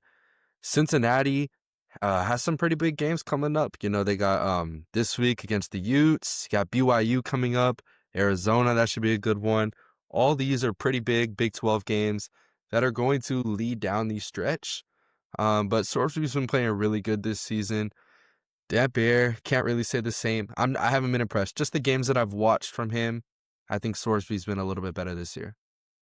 I agree. I think Sorsby probably will get it done this week for Cincinnati. I think Dan Pierre's played solid, for Utah, but again, you can never really predict how these Big 12 matchups are going to go. And I think Cincinnati's a really good football team, and they'll beat Utah this week. But moving right ahead, we have our picks results from our NFL and college picks results over the last couple weeks. We have Dylan sitting there at 16-8, looking really good. Kyle 15-9. Byron, even though he wasn't able to join us tonight, has been 12-12 throughout the season. I'm sitting there at 11-13 there in last place. Got to get that changed. We'll see how these picks fare this week for us. But moving ahead, Kyle, you want to get us with your best bets, and then if Dylan doesn't come back, I can read it for him. But Kyle, you want to start off with your best bets? Yeah, so my dog of the week for this week, I'm going to take the Bucks over the Warriors. I believe this game's going to be played on Thursday. Bucks look good. Warriors look good. I couldn't really find any other games this week where I really liked the underdog, so I'm going to stick with that. My bet of the week is going to be Georgia with the win. Oh, touchdown and a field goal. I don't care how they get those 8 points, but they're going to win by 8. And then my player prop's going to be Justin Jefferson over 71.5 receiving yards. Only the first game of the season where J.J. McCarthy was trying to figure it out a little bit. Did he not go over this? And I think that's a pretty safe one. Make sure to add those to y'all's parlays. My player props have done pretty well. The only one I think I've missed was Chris Olave for 8.5 receptions, and he finished right at 8. So I'd say I've And been Amin pretty trustworthy Thompson, with them. but Amin You're right. Thompson a couple That was weeks a bad ago. one. That was a bad one. That's a bad Yeah. one. Missed it by he got into some early foul trouble, didn't get to play a lot in that game, and that kind of hurt him. So I guess I haven't done as good with my picks. The first two were good Well, though. I mean, no. Your player props have been good. So you couldn't have foreseen that Amin Thompson, game because Foul trouble. 27 foul in trouble. I mean, if you're talking points, rebounds, and assists from Amin Thompson, he should have easily gone over 27.5. But Yeah, and then bad beat with the Lave. Bad yeah. beat with the Lave. Oh, Just that was a bad. one less target. Yep. But Dylan, you want to give us your dog of the week, bet of the week, and player prop? all right, so dog of the week, I got Kentucky over Auburn. And this is purely just it's a dog for a reason. Do I think it's going to happen? Maybe not. But I think for the plus 310, I think it's a phenomenal. Throw your money at it. Throw $10. Forget about it. Look back at your account and see plus $50, plus $100. And I don't think Auburn is too much better than Kentucky for this line. And I got the Steelers over Colts. I think the Colts fold, but I do think it's under 49.5 points. I don't think it's a complete high scoring game. And Lamar Jackson's back, people. fantasy people, you finally can play him. He's not hurt. And a rushing touchdown, that's an easy bet for this week. All right, we're going to move over into some MLB baseball. We got the World Series going on. Game 5 just ended tonight, and the Blue Jays are up 3-2 over the Dodgers in the World Series. This has been a great series. We saw a game go 18 innings, ended with a Freddie Freeman walk-off home run. You would think that would have given the Dodgers momentum in the series. Nope. The Blue Jays have won the last 2 games, winning Game 4 and Game 5, sending Game 6 back to Toronto with a chance for the Blue Jays to win a World Series. What have y'all made of this series so far? What are y'all's thoughts? I think everything me and Kyle told you last pod is completely Yeah. true. We told you they could hit. We told you they had the bullpen, they got the rotation, and we told you that Dodgers bullpen is trash. If you can get Yoshi out the game tomorrow, or excuse me, not tomorrow, On Friday. Friday, yeah. Friday, yeah. On Friday. It's going at 6, and I don't want to call it too soon, but either me or Kyle called it. Yeah, Dylan had them in 6. I had them in 7. And I'd say I've been the honorary Blue Jays fan of the year, I would say, with all the hate watching I've done. With them beating Seattle, beating the Yankees, and now the Dodgers. 3 teams that I hate more than anybody in the entire world. But how about Trey Savage? Okay, is that how we say it? I get it Yes, right, sir. You got it right. Trey Yep, got the Savage. pronunciation Dude, right. he has been freaking awesome. Game 1, Nails, man. unbelievable. Game 5 today, even better than he was in Game 1. This is crazy. Like, kind of the stuff we're seeing. 12 strikeouts today. I believe that was a Yep. record for a rookie in the World Series. Yep. 7 innings, 3 hits, 1 earned run, just a home run to Kike Hernandez. Man, this guy's for real. They still got Kevin Gausman to go. They still got Max Scherzer if need be for Game 7. However, if I am Toronto, though, I am playing Game 6 like this is a Game 7. Like this is a winner-take-all, backs against the wall.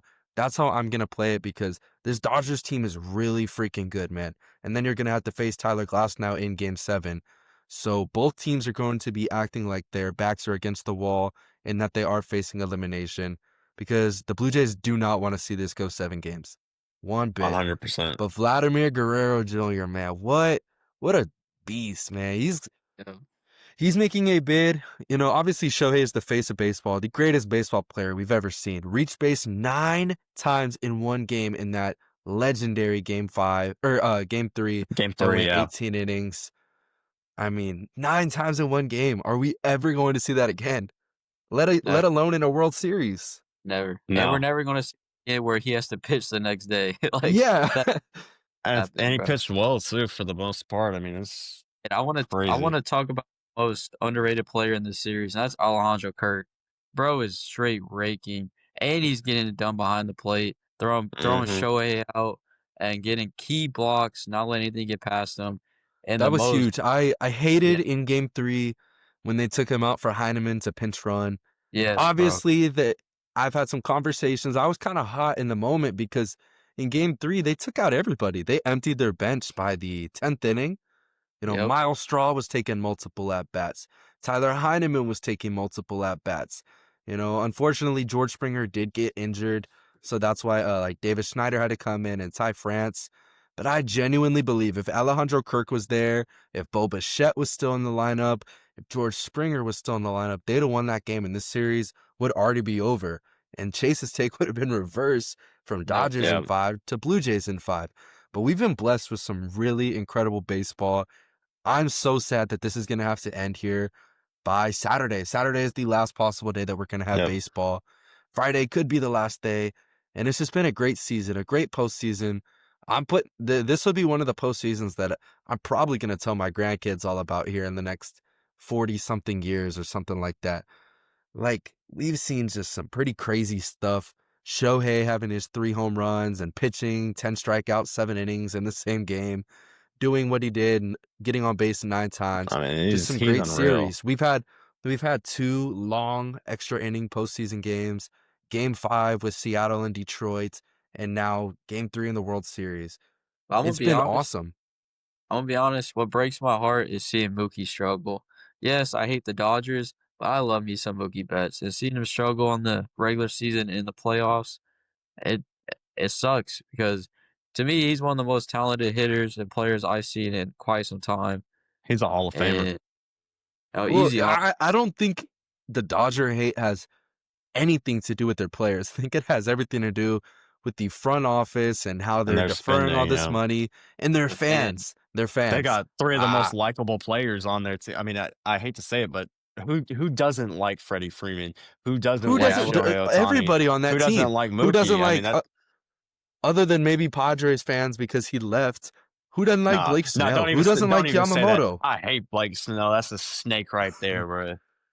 Who doesn't That's like a snake. Yoshi? Who doesn't like Roki? Shohei's the best player in baseball. Freddie Freeman's the nicest guy in Who don't baseball. like Mookie's Kershaw? so fun to watch. Kershaw. Like, I mean, I can go on and on about that team and how I love them as players. Will Smith. It's Will Smith, yeah, great catcher.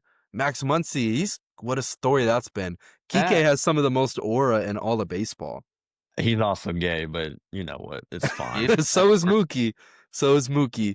We But got some it's just questionable celebrations. it's a fun team, and I hate that I'm my view on them is tainted because of their fans. How ignorant they are, how Yep. stuck up, obnoxious, and then the front office. This deferred money, it sucks, but I genuinely have nothing bad to say about the players on the Dodgers. They're fun to watch. That bullpen, even with how bad they are, Bonda's fun to watch pitch. Vesia over the last couple of years has been fun to watch pitch. You know, Like trying. Will Klein, how about that? Mhm. How about that? I mean, what a Dodgers legend for now on, even if they don't win this Yeah, series. cult hero. He's a cult hero now. Like, yeah, the way that we look at Jose Urquidy, Dylan, we didn't win Yeah. in 2019, but he went out there and he shoved for us. He was awesome. You love when guys that you don't expect go out there and perform. But going into game 5 today, just break it down a little bit, early start for the Blue Jays, jumping on Blake Snell. I believe it was the first 4 pitches they led 2-0. David Schneider led off with the solo home run. Vladimir Guerrero, who's had an amazing postseason, follows it up with the back-to-back jacks. What a game. What a game. What a game by Trey Yesavage. I love to see it. Blue Jays, hey man, let's close this thing out in 6. Astros are rooting for you. All of America, I believe, is rooting for you. Can't believe we're saying that, but Trey Yesavage has one of the nastiest splitters I've ever seen in my life. oh, he's crazy, dude. It is. That fastball's got some life, man.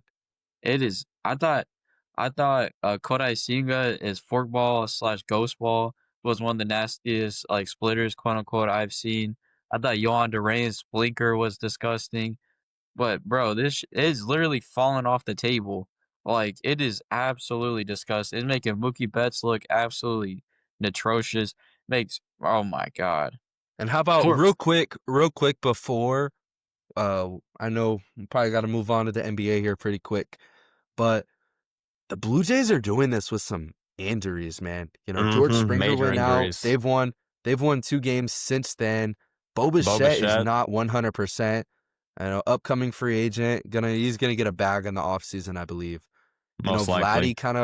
Vladdy rolled on that ankle last night. their They're best doing rel- Yeah, Yimi Yimi Garcia. Yeah, what a job. What a job. John Snyder, man. great What a manager. dog. He's cooking there. And I agree with y'all. I mean, this has been a great postseason. Hopefully, I would like it to see this go to 7 just for the storylines and for what could Well, potentially with how happen in great game this 7. postseason has been, we deserve it as baseball fans. We deserve it. That's the cherry on the top. I think, you know what, the way I see this going, I think Yamamoto shoved in game 6, and then it sets up a phenomenal matchup in game 7. Could see it going either way. One thing I will say, the Rat fan in me wants to see the Blue Jays win because then we could get another Drake championship pack and see him drop 2 more songs. So, we'll see what happens. Really I looking would forward love to these next 2 games. I would love a 20-inning game 7. That'd be my Oh, dream. Yeah. 100%. Yeah. 100%. But I hope just personally, I do have a wedding that I have to attend on Saturday, which would be Game 7. So I'm kind of hoping Halloween night, Toronto gets it done. But I'll never be mad at a Game 7. Best words in sports. We say it all the time. Yep, best words in sports. Moving right ahead, the NBA season has kicked off. We have a bunch of storylines. We've got a betting scandal on one weekend. I mean, the season has started off crazy. We've seen a bunch of 40-point games, 50-point games. I think that we have 16 players that have gone over 40 points already, and then 4 players who have gone above 50 points to start the season. We got to start off talking with Wembanyama, man. I mean, opening night, doing some stuff we've never seen before. This guy is a unicorn. I mean, we're looking at a guy that could potentially take the reins from LeBron from being, the face of the league and the best player in the league. But what have y'all seen from Wemby through the first week of the season? I think you know how the Yankees fans call Jason Dominguez the Martian? Victor Wembanyama is the Martian. He's a complete freak. He's an alien. He has more blocks than I think it was like 15 teams in the NBA right now, or like 10 or something like Yeah, that. E- Absolute generational start, and what a phenomenal player. And we got so much more of him to watch, hopefully. And yeah, just great player. Yeah, just dude, pray he's for health, man. 21. Yeah, Yeah. no, for sure. He's 21 years old, putting up 31 points a night on almost 14 rebounds. Dude, this is crazy. He's kind of got a little jumper now. I know he's kind of always had it, but he's putting it all together. Man, he's special. He's going to carry that Spurs team a long ways. I don't think that Spurs team is really great with, Shohan, and Castle's all right. DeJounte, I don't think he's Hold played on. yet so far this season. Castle was just rookie of the year last year. Let's not forget that he was in the running for that and ultimately won. So Stephon Castle's a Weak rookie dog. class last year. Weak rookie I class, don't but disagree. But Stephon Castle still, I mean, that's the rookie of the year right there. And you've got De'Aaron Fox down there. So this is a yeah, good Spurs like I said, team. I don't think De'Aaron's played yet, He correct? hasn't played No, yet. he Yeah, he hasn't. hasn't He played yet. hasn't. That's what I'm saying. He's coming Yeah. back. Yeah, I don't know. I do think this Spurs aren't going to go, they're 4-0 right now. They're not going to go 81-0. That's not going to happen. Hey, I don't even think they win 60 games. I don't think they win 60 games, but this is a scary team. And Victor Wembanyama, like Dylan said, might have that LeBron effect where just when he's on a team, they're automatically going to be contenders. And he's playing like it. 100%. Then also we've got some other stars that are playing up, you know, to their levels. Luca through the first 2 games drops a combined total of 92 points, a Laker record. Shea has picked up where he's left off, absolutely dominating for the Thunders. And then, Nikola Jokic is going to be Nikola Jokic, still playing great up there in Denver. I mean, we are so blessed to have all these stars right now in the NBA that we're getting to see some great games week in, week out. And then the old guys still performing. Kevin Durant performing well for the Rockets. Stephen Curry performing well for the Warriors. I cannot wait to see LeBron get back on the court, and hopefully Luka can get healthy so we can see those 2 guys ball out together. But Austin Reeves even scoring 50 points. I mean, we're seeing a lot of really good basketball. Shout out to VJ Edcombe dropping 31 points in the opener for the 76ers. 76ers have looked good. Maxi's looked good. Embiid is going to eventually catch on. I mean, we've got so many really good teams here in the NBA this season. But moving on to the Dallas Mavericks, Cooper Flagg has had a pretty slow start to the season this year. Do you think that it was just a factor of being too overhyped? Do you think he turns it around? Do you think there's a lot of pressure on him in Dallas, or do you just think this guy's not as good as he was made out to be? You just need to give him a chance, bro. If he's balling out against Team USA in the open runs, and when they're trying their hardest, let's be real, they're trying. They don't want no white boy, no 19-year-old to bust their ass. They're 18, trying to 18. 18-year-old to 18 right bust now. their We have to ass. remember he's still He 18. It's ridiculous. he's legit. He's as most as legit as it comes, bro. Just give him some time. He's a stud. He's a star. He's gonna be the face of the NBA in a couple of years. Hey, I'm telling y'all need to watch out for Cooper. He's gonna be crazy. He's gonna be like one of them KD players. Yeah, no, I'm definitely not going to jump the gun and worry about these stats that haven't even been bad. I mean, for a rookie, 13-6 in your first couple of games, that ain't bad at all. you're really looking, the point total would be a lot higher, but he dropped 2 against the Thunder, 10 the other night versus the Spurs. But or on the opener versus Spurs, I'm sorry. I Yeah. was looking at it backwards. But no need to worry at all. Cooper Flag's gonna be just all right. 18 years old, man. He's not even built into his big boy body yet. He's gonna get a little bit stronger like all these NBA rookies do. He's gonna come out. I still think he's gonna finish off the season really well. Push the Mavs to at worst the play-in spot.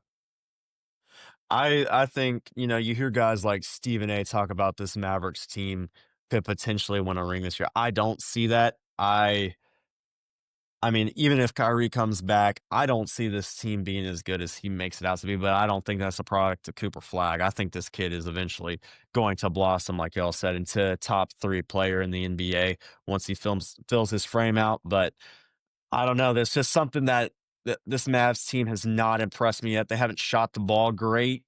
So, we'll see what happens going forward. But I think there is that Western Conference. I mean, there are so many good teams right now, and especially with the emergence of this Spurs, how the Spurs have played through the first couple games.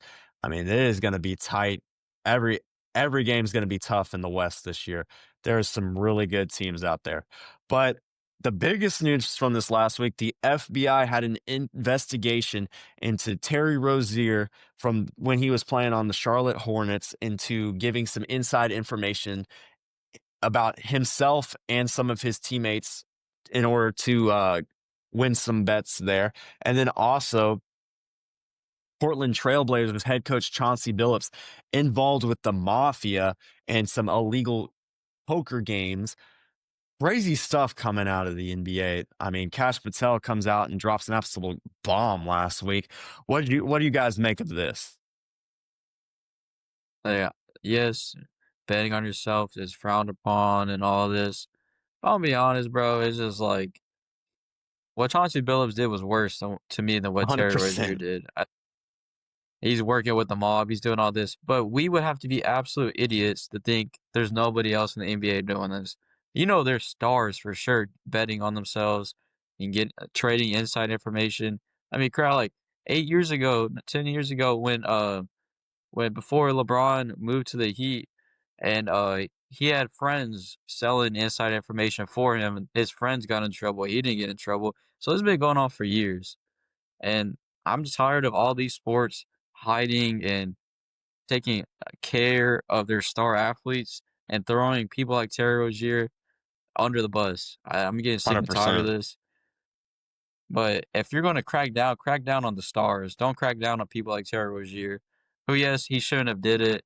Yes, You he threw can't do that. that. You can't do that. Yeah, You can't crack you down on can't. the stars You because then have. you're gonna taint the reputation of the game forever. You've had a couple instances of this in the last couple years, right? Jonte Porter, now Terry Yep. Rozier. I believe there's been a couple more. And there will be I more mean, that come out too. you can't do it. It's the same reason with the MLB and why they couldn't say anything more About about Shohei. their cheating scandal. With Shohei, Eh, yeah, I was talking about more of like the Astros. You're gonna have your Yeah. scapegoat. Terry Rozier's the scapegoat. It's gonna be a really bad look on the NBA if it comes out that no, I'm not. I'm not even gonna say it because I don't want to put it out there. But like, if any of your big stars are doing this, they deserve to be banned. But you can't do it because it's a bad look. You're gonna lose so much revenue. You're gonna lose so much interest. All that stuff. So it sucks, but there has to be scapegoat. I will say one thing. Damon Wade, a former person inside LeBron's circle, did get caught up selling inside Jones, information Jones, about Jones, Jones. Yeah, Damon Demar Jones. My fault. Jones. Damon yeah. Jones. Yeah. uh did get caught up in that. So that automatically, I mean, it's interesting that a lot of guys that are in LeBron's circle, I mean, we even had guys like Gilbert Arena started to get in trouble for stuff like this. So it just makes you wonder. I mean, LeBron has had a squeaky clean career. Like, we got to applaud him for that. But I just wonder if he has his hand in a couple things that he shouldn't have his hand in. And then obviously you look back to like the 90s. Who's to say a guy like Jordan didn't go to a bookie and bet on No, he himself with, I mean, he 100% he did. did. So I think this He this literally is said, gone. I know. "Doc That's what I'm saying. So, like, this has been going on for years, and obviously they just scapegoated Terry Rozier, and that's all there is to it. But, I'm looking forward to these next couple weeks of the NBA season where we got the NBA Cup starting on Friday, which is always fun. Get some little action going on toward at the beginning of the season, and obviously, we'll see how that goes. But moving right ahead, we're going to talk a little bit of soccer here. Liverpool losing out of their last 7 games. Shocking from a team who's been one of the best over the last 5 seasons, and especially with all the money that they spent in the transfer window. Losing 6 out of their last 7 games is absolutely unexcusable. They have not kept a clean sheet, I believe, in 10 plus games now. Arnie Slot has to be called into question about this. I mean, there is a lot of questions about this entire team, and especially the lineup that they put out today against Crystal Palace in the Carabao Cup. I mean, they've got to turn it around quick, or this could be a free fall. What's crazy is their fans have talked so much mess about Manchester United, and they're sitting behind Manchester United in the Premier League table right now. Which brings me to another cool story. Manchester United have won 3 games straight under Ruben Amorim in the Premier League for the first time ever. Could we see this continue to go on? I don't know. They've got Nottingham Forest this weekend at the weekend, but this team is playing really well, and it looks like they've started to figure it out a little bit.